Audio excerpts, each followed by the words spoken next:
Ustedes gracias a Medi. Recuerda que Medi es salud inteligente.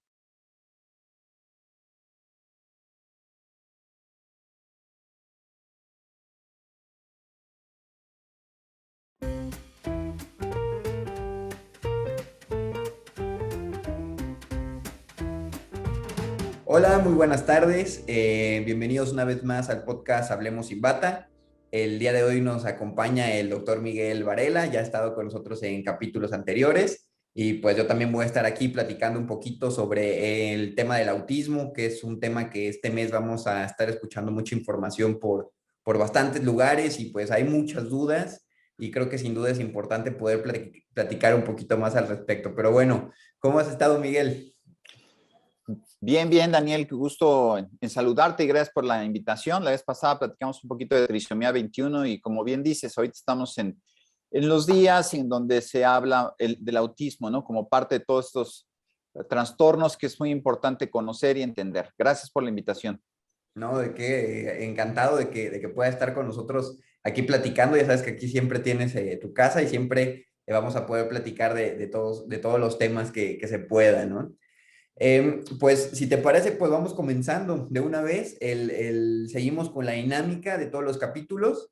Explicamos brevemente un poco cómo le explicaríamos a nuestros pacientes o cómo le explicamos a nuestros pacientes en qué consiste el autismo y poder destacar los puntos que consideramos de mayor interés o importantes no olvidar. Y de ahí nos vamos a contestar directamente las preguntas que nos han hecho llegar las personas. ¿Qué te parece? Perfecto, me parece muy bien. Tú empiezas. Ok, pues yo el autismo se lo platicaría a un paciente o se lo platico diciéndole de que pues todos cuando nacemos tenemos distintas formas en las cuales aprendemos y nos desarrollamos en sociedad. Y pues este es un patrón que lo seguimos en la gran mayoría todos, ¿no? Todos tenemos como que ciertas puntos que vamos cumpliendo o ciertas formas en las que interactuamos con nuestro ambiente, ¿no? Sin embargo, hay un grupo de personas que le interactúan con el ambiente de maneras distintas. Y este grupo de personas que interactúan con el ambiente y con la sociedad de distintas maneras las podríamos catalogar en este grupo de las personas que están asociadas a un comportamiento autista. Ahora, lo importante de esto es de que al desarrollarse de manera distinta, pues al involucrarse y crecer y educarse, pues se puede ver modificado, ¿no? Entonces ahí la importancia de poderlo detectar de manera temprana. No sé cómo ves, Miguel, ¿qué le agregarías? No, muy bien, muy bien. Y tomaste el término como tal de autismo, ¿no? Que es con lo que la mayoría de las personas estamos relacionados. Aunque tendríamos que hablar del trastorno del espectro autista, que ese es el concepto en el cual el DSM-5, que es la manera de diagnosticar por parte de la Asociación de Psiquiatría de Estados Unidos, cómo se ven este tipo de problemas que bien acabas de mencionar porque al final del día son alteraciones del neurodesarrollo de una persona que le hace tener una interacción en comunicación, en socialización, en cómo él se expresa distinta a los demás. Y que esa diferencia, como bien dices, hace que tenga o pueda o deba caminar por algunos carriles distintos, pero sin ser excluido, ¿no? Que eso es también muy, muy importante. Entonces, sí, comparto la idea, es un aspecto de alteraciones del neurodesarrollo que afectan o alteran la manera en que se comunican las personas con el otro grupo de personas. Claro, sí, o sea, definitivamente, ¿no? A mí lo que sí me gusta destacar mucho es esta parte de la importancia de diagnosticarlo, ¿no? Que a lo mejor de entrada no habrá muchas personas que digan, bueno, es que su salud, bueno, es que es otro aspecto de la salud del que estamos hablando aquí y por eso la importancia de la detección temprana y poder identificar estos valores o estas alteraciones lo más pronto posible para poder comenzar a tomar acción porque al tener esta alteración en el neurodesarrollo, pues como tú dices, es necesario generar otros caminos distintos, ¿no? Entonces, estamos hablando de un tema bien interesante, relativamente muy nuevo, en que se está comenzando a explorar de esta manera, tan nuevo que no está claro todavía qué factores son los que son 100% los que lo provocan, pero bueno, ya iremos platicando poco a poco, ¿no? Entonces, ¿te parece? Mira, justo, la primera pregunta que tenemos es tal cual. qué es el autismo y por qué sucede, ¿no? Entonces, no sé si quieras comenzar a platicar un poquito de estas causas y de lo que sabemos al respecto. Sí, como te decía, hay que hablar del trastorno del espectro autista Ujú. y básicamente es un trastorno muy común del neurodesarrollo, muy común, como que en Estados Unidos, en los últimos datos, se considera que uno de cada 59 niños tiene este trastorno. Entonces, no es algo menor. Si hablamos de un grupo del colegio que puede ser de 60 alumnos, hay uno ahí, si tenemos esa referencia. Pero básicamente se debe o se puede considerar asociado a muchos factores, no a uno solo de manera exclusiva, como hablamos de la trisomía 21, que es un cromosoma en exceso. Aquí no, aquí hay otra serie de factores involucrados y eso es lo que se considera como trastorno del espectro autista. Y esa es una nueva definición, y me adelanto a mencionar, que sirvió como para poder reclasificar o poner como en un mismo lugar a otros aspectos como el Asperger, el autismo de manera separada, y entonces involucrarlos a todos dentro de esta situación en la medida de que se van a ir manifestando los diferentes problemas o las diferentes alteraciones. Claro, que creo que ahorita, y te agradezco mucho que le hagas hincapié en esta parte porque es importante referirnos así, como tú lo dices, ¿no? El trastorno del espectro autista. No es como que, el autista o el Asperger, no, esta clasificación engloba todo esto, pero ya poder llegar a este punto de decir, exactamente es esto, ya involucra una supervisión y manejo médico ya de alto nivel, ¿no? Es muy complicado que en la consulta de primer contacto te puedan llevar a esta clasificación final. No sé si ahí estoy No, está bien, pero cada médico o cada contacto que se tiene con estos pacientes tiene una responsabilidad. Te Ujú. decía que antes había los subtipos, se hablaba de trastorno autista, síndrome de Asperger o trastornos generalizados del desarrollo. Entonces, algunos niños quedaban, ese era el DSM-4, o sea, el previo a este diagnóstico de manual de desórdenes mentales, que es el que se utiliza. Entonces, si tenías un paciente que tenía datos de Asperger, lo clasificabas así. Si lo tenías como más datos de autismo, lo clasificabas así. Pero era muy ambiguo, muy subjetivo. Ahora todos ellos son trastornos del espectro autista y lo que te interesa mucho es identificar qué áreas de su neurodesarrollo están con problemas. Claro, que aquí nos hacen llegar la pregunta, o sea, entonces, ¿cuál sería la forma correcta de referirnos a este tipo de pacientes? O sea, ¿cómo en el ambiente cotidiano o familiar, qué sería lo correcto, ¿no? Mira, se usan mucho las tres letras con las que inicia el trastorno del espectro autista, TEA, Ujú. y eso es la manera. Yo creo que puede parecer como muy amplio, pero le da una idea a quien hable del tema de que es un paciente con alteraciones en el neurodesarrollo, áreas de oportunidad en el neurodesarrollo y que hay que poder ejemplificar o especificar a dónde está el mayor daño o la mayor alteración posible. Eso es lo primero. Ya luego empieza a clasificarse si es algo leve, si es moderado, si es severo, eso ya se ve después. Claro, que ya vamos a llegar a esa parte. Digo, yo te comento esto porque, digo, en la cotidianidad, en el día a día, escuchamos a los pacientes hablarlo así de esa manera, ¿no? De que no es que fulanito tiene autismo o las maestras, que son las que se enfrentan mucho a este tipo de diagnósticos que pasa a veces cuando se detecta hasta esta etapa, ¿no? Tengo tantos pacientes tantos alumnos con autismo. Y como que es el término que se está usando en sociedad. Y por eso te lo preguntaba, ¿no? Si sería importante comenzar a hablar de él con las siglas, de que tengo un alumno con TEA, siguiendo con el mismo ejemplo, o si no pasa nada, digo, porque a lo mejor aquí hay cierta discrepancia, ¿no? En lo que ya tenemos ahora de la línea médica y lo que se está Ujú. manejando en otro ambiente, ¿no? No sé tú qué opinas ahí de esto. Es que tiene que permeabilizarse mucho, permear mucho, perdón, entre lo que es el lenguaje médico y lo que es el lenguaje coloquial. Y como este cambio, pues va de la mano de educación, pues todavía va a llevar un poquito de tiempo. Por ejemplo, la Organización Mundial de la Salud, en el Código Internacional de Enfermedades, en el 11, que es el último, ya te habla que, por ejemplo, sí pone trastorno del espectro autista, pero además le pone si hay un trastorno del desarrollo intelectual o no lo hay. Y luego, si hay trastorno del desarrollo intelectual, ¿hay una alteración del lenguaje o no hay una alteración del lenguaje?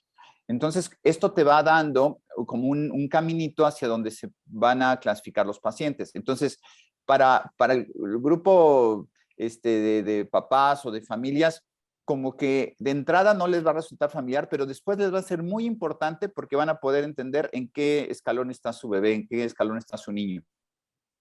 Totalmente de acuerdo, ¿no? Entonces, como tú dices, la importancia de comenzar a permear este tipo de comunicación, porque sin duda, Sí. al final estos últimos eslabones que tú platicas son los que terminan teniendo muchísimo mayor impacto, ¿no? En la evolución Sí. del pequeñito, ¿no? Y en las decisiones precisas sobre su tratamiento, ¿no? Entonces, está bien interesante y como les comentaba a todos los que nos están escuchando, estamos abordando el tema de esta manera porque es un tema relativamente nuevo, pero hace unos años también se bombardeó mucho del tema y es importante saber en dónde estamos, ¿no? Y aclarar todas estas dudas y comenzar a generar buenas prácticas con las enfermedades, que eso también es importante, ¿no? Cómo lo comunicamos, que creo que eso es clave, ¿no? Que nos ha faltado en muchas enfermedades este aspecto educativo, por decirlo de alguna forma. Y la segunda pregunta que tenemos, que directamente te voy a pedir que tú la contestes, Miguel, dado que tú eres el experto. Yo voy a intentar aquí, más bien yo me voy a poner del lado, porque estoy de ese lado, la realidad en esta sobrecarga de información que a veces nos llega y los datos precisos, pues definitivamente tú los traes, ¿no? Tengo aquí la siguiente que dice, ¿cómo saber si mi hijo tiene autismo, no? Entonces, no sé si pudieras platicarme un poquito desde las primeras etapas, bueno, o yo te voy preguntando si no tienes inconveniente. Como tú gustes. Porque, mira, así como o sea, el papá pregunta, bueno, ¿tiene o no tiene autismo? Pero el primer punto o la primera pregunta y que tiene que realizar ese diagnóstico el médico de primer contacto es establecer, ¿hay una alteración en el neurodesarrollo o no la hay? ¿Y de qué estamos hablando aquí? Los pacientes en el neurodesarrollo se mide su motricidad fina, su motricidad gruesa, se mide su lenguaje, se mide su socialización. Y en esos 4 puntos, si cumple todo de acuerdo a lo que está establecido por edad, y no hay deficiencia ni alteración, pues entonces no entra ya al siguiente escalón. Pero si entra en algún escalón, entonces de ahí tienes que definir, ok, sí hay un trastorno del neurodesarrollo. Ahora, este trastorno del neurodesarrollo, tengo que establecer si se trata de un trastorno del espectro autista. Entonces, ese diagnóstico ya lo realiza un neurólogo, un pediatra con especialización en neurodesarrollo, equipos que están muy profesionales en los aspectos de seguimiento de trastornos del neurodesarrollo. Eso se hace ya en un siguiente proceso. Y si ellos deciden que sí es un paciente que tiene un trastorno, hacer una detección del trastorno del espectro autista, entonces pasa a un siguiente nivel en donde ya se hace una valoración específica en donde entran tanto aspectos genéticos, de neuroimagen, etcétera, para buscar si existe alguna variante o alguna alteración que pudiera dar lo que llamamos etiología del trastorno, ¿no? Entonces, esa es la secuencia. La gran responsabilidad está en la primera etapa, que son los primeros meses, digamos los primeros 2 años, de estar vigilando el neurodesarrollo. No sé si con esto más o menos te contesto, Daniel, lo que me preguntaban. Totalmente, totalmente. Y como termina cerrando el comentario, ¿no? Que la parte bien importante y que queda del lado de los papás es poder identificar al principio si el hijo o el pacientito está teniendo esta alteración en el neurodesarrollo, ¿no? En cualquiera de estos 4 pilares. Ahí no sé si tú tengas alguna especie de dato que los papás puedan buscar como para saber si se está teniendo esta alteración, ¿no? Sí, porque normalmente un bebito tiene que ir a sus controles de crecimiento y desarrollo durante los primeros 6 meses, al menos cada mes. Y después de los 6 meses, siquiera cada 2 meses, y entre el primer año y el segundo año, cada 2 o 3 meses, de manera general. Pero hay ciertos momentos muy importantes para evaluar el neurodesarrollo. Entonces, uno es el que a los 9, 18 y 30 meses se haga una evaluación del neurodesarrollo puntualmente y en específico en el mes 18 y en el mes 24, tratar de establecer si cumple criterios de detección de las espectro autista. Entonces, son edades, y decías hace ratito, la premura o la rapidez de un diagnóstico permite tener una mayor intervención y un mejor pronóstico. Entonces, sí tiene que ver mucho esos primeros 2 años. Ok, pero algo, perdón que intenten indagar un poquito más, pero, o sea, entiendo que este es el aspecto de la importancia de llevar la periodicidad de acudir al pediatra, ¿no? Y el pediatra de manera integral valora todo el desarrollo del pequeño y definitivamente el neurodesarrollo es de las principales cosas que se valora. Sin embargo, la realidad es de que lamentablemente creo que hay un gran porcentaje de muchos pacientes pediátricos en donde los papás muchas veces no se permiten estar llevando de manera regular a sus pequeñitos a la consulta del pediatra, ¿no? Que sabemos que es el escenario ideal.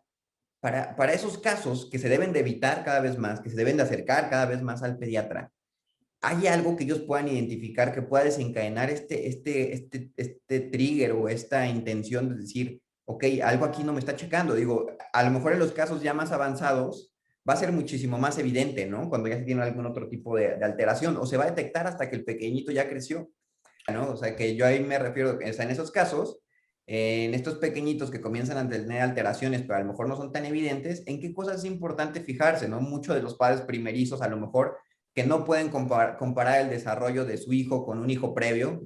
Creo que hay muchos datos que a veces salen, ¿no? Y que podrían desencadenar este interés por llevarlos al pediatra. Claro. Mira, te iba yo a comentar primero que la idea, sí, obviamente el pediatra es el que tiene que tener el entrenamiento para el neurodesarrollo, pero también todo el médico general de primer contacto, el médico familiar de primer contacto, tienen que hacerlo. O sea, no es solamente el pediatra. Todos ellos tienen que saber lo que llamamos hitos del desarrollo y saber en qué momento un bebito debe de sostener la cabeza, debe de girar sobre sí mismo, debe de sentarse, debe de dar sus primeros pasos, sus primeros lenguajes, etcétera, ¿no? Entonces, pero partiendo de lo que tú dices, muchas veces muchos papás no los llevan a esa vigilancia, si acaso los llevan a vacuna o los llevan cuando se enferman. Entonces decía hace un ratito,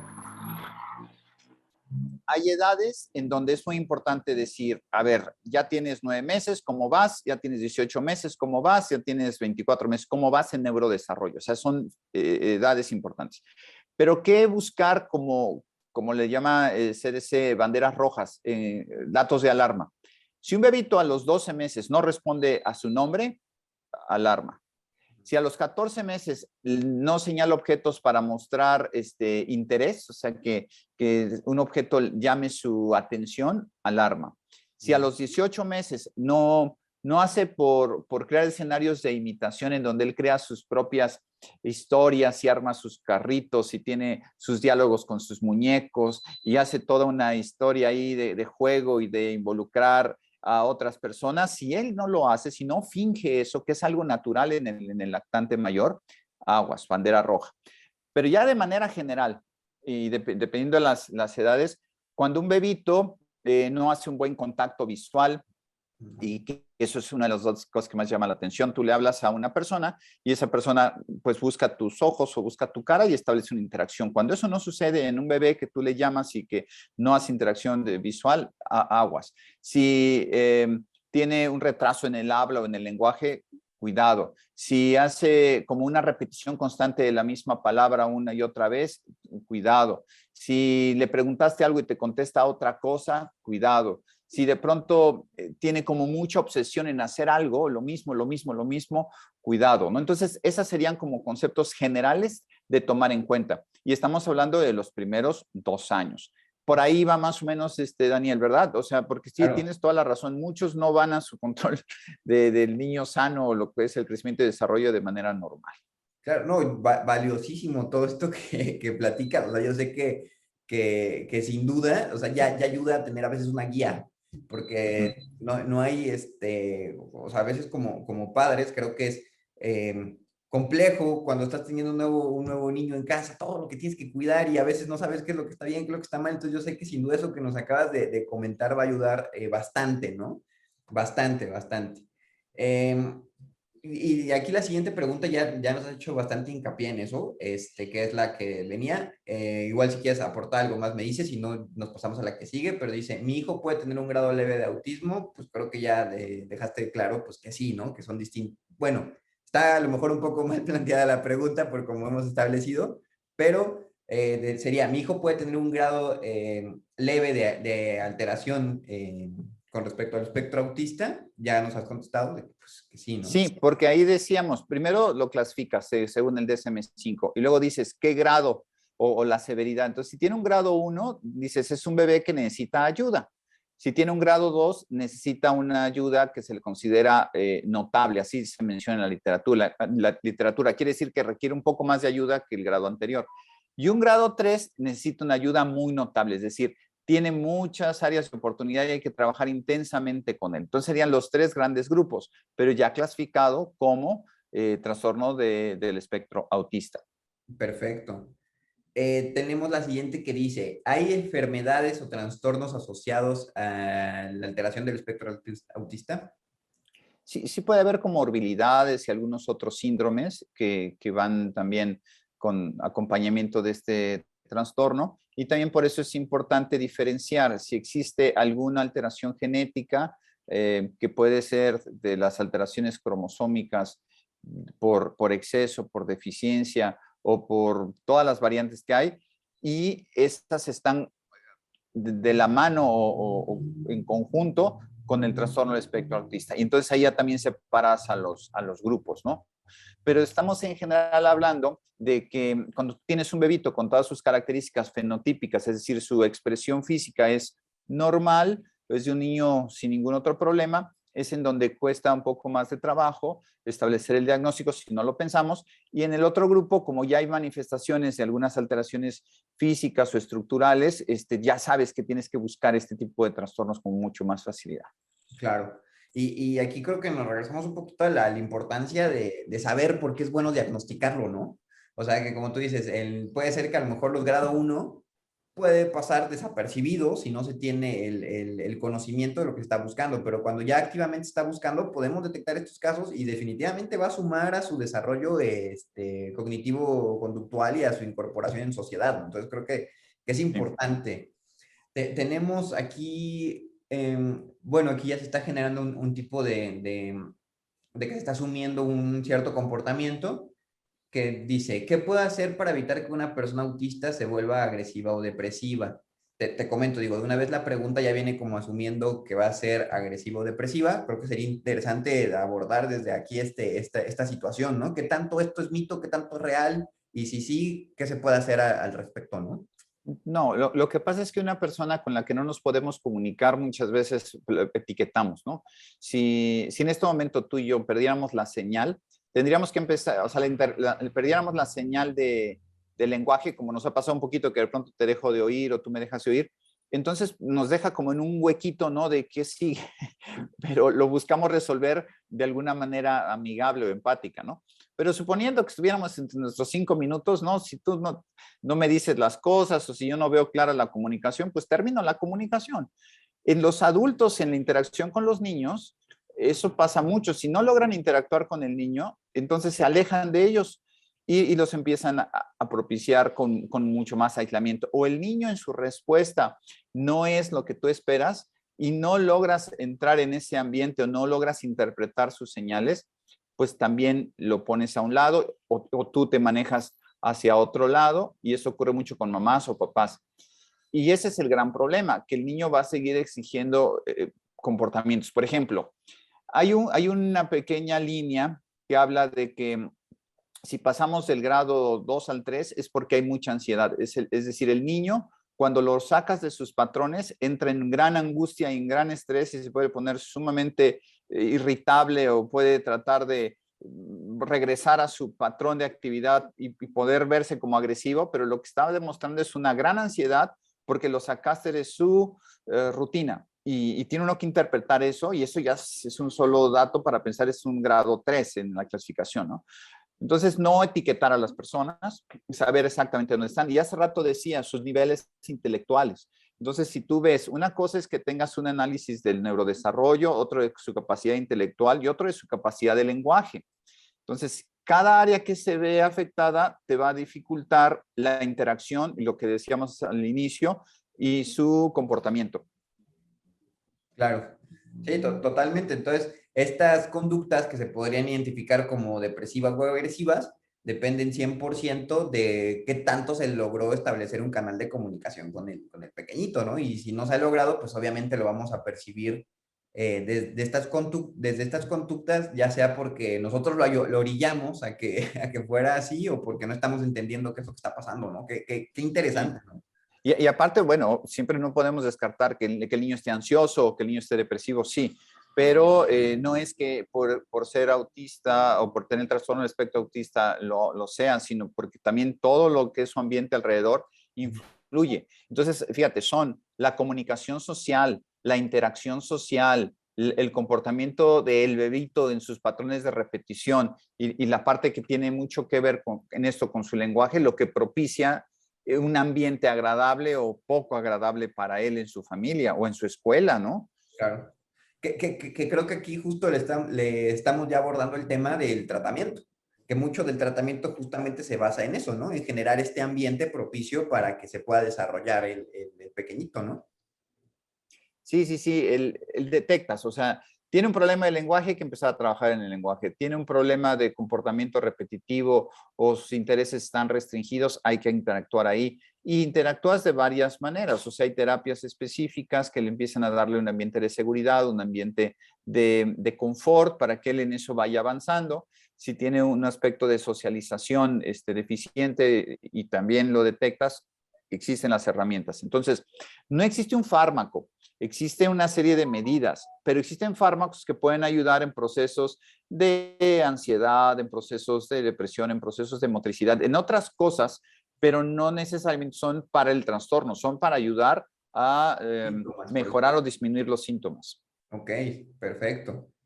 Tenemos aquí otra pregunta que dice, ¿qué tipo de trabajo o actividades son recomendables para una persona con estas características? Creo que también depende del estadio en el que están, ¿no? O sea, no tendría por qué estar limitado a algo, dependiendo.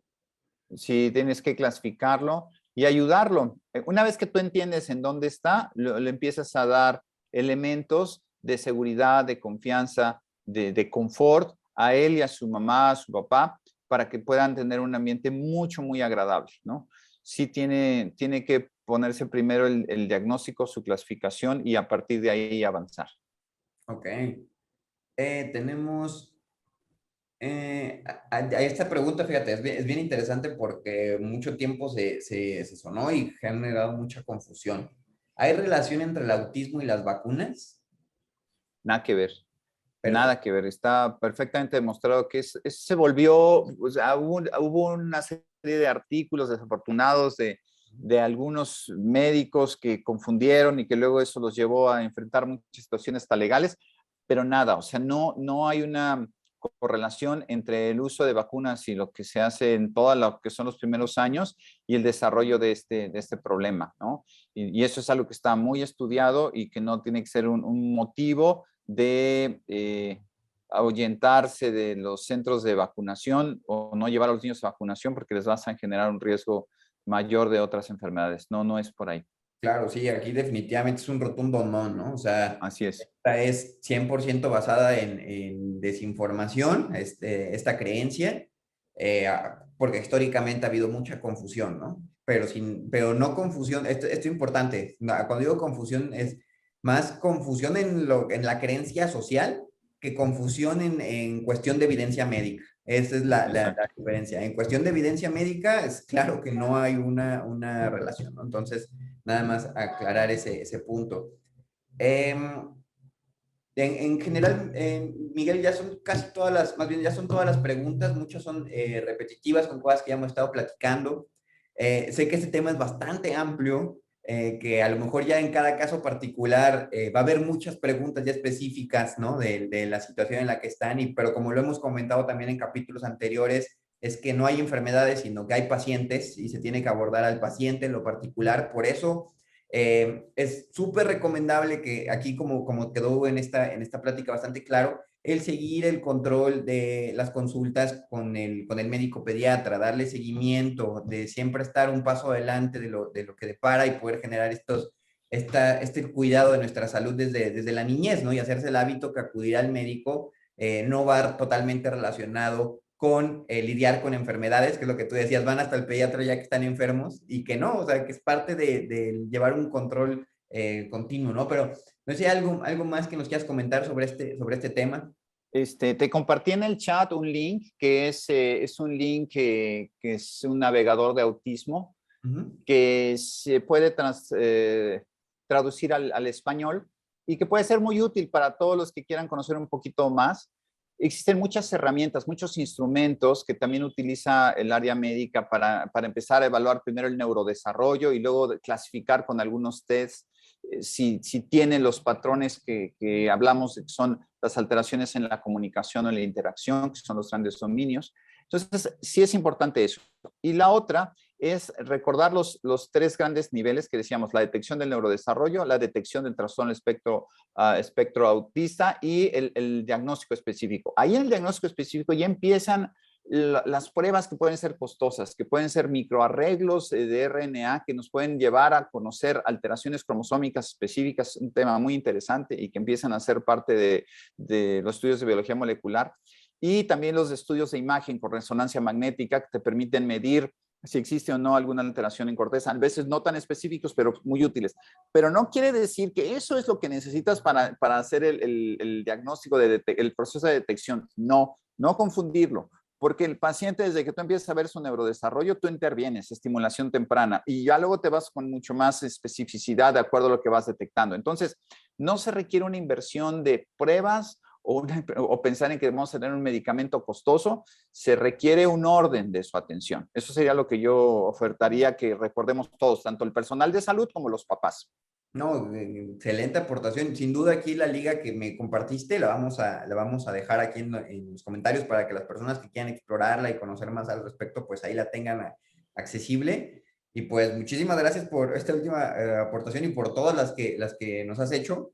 En verdad, creo que lo último es importantísimo, importantísimo. O sea, ese aspecto del orden en la atención, ¿no? Y de que sí hay muchas herramientas, pero la parte clínica sigue estando ahí, que hay que seguir tomándole en cuenta que sigue siendo el gold standard en el diagnóstico. El otro nos puede ayudar o orientar, pero es posible llevar el manejo sin que sea una enfermedad, gracias a Dios, tan costosa de lidiar y de permitir que el pequeñito se desarrolle en sociedad y que pueda convivir en el ambiente familiar como lo necesita, ¿no? Así es, totalmente de acuerdo. Pues creo que sería todo por la plática de hoy, Miguel. Una vez, muchísimas gracias por aceptar la invitación. Esperamos de nuevo tenerte por aquí en algún otro capítulo. Gracias, Daniel. Un abrazote. Cuídense mucho. Buena tarde. Hasta Bye. luego. Bye. Recuerda que si requieres una consulta con un médico especialista o algún servicio de salud, lo podrás encontrar con Medi siempre al mejor costo.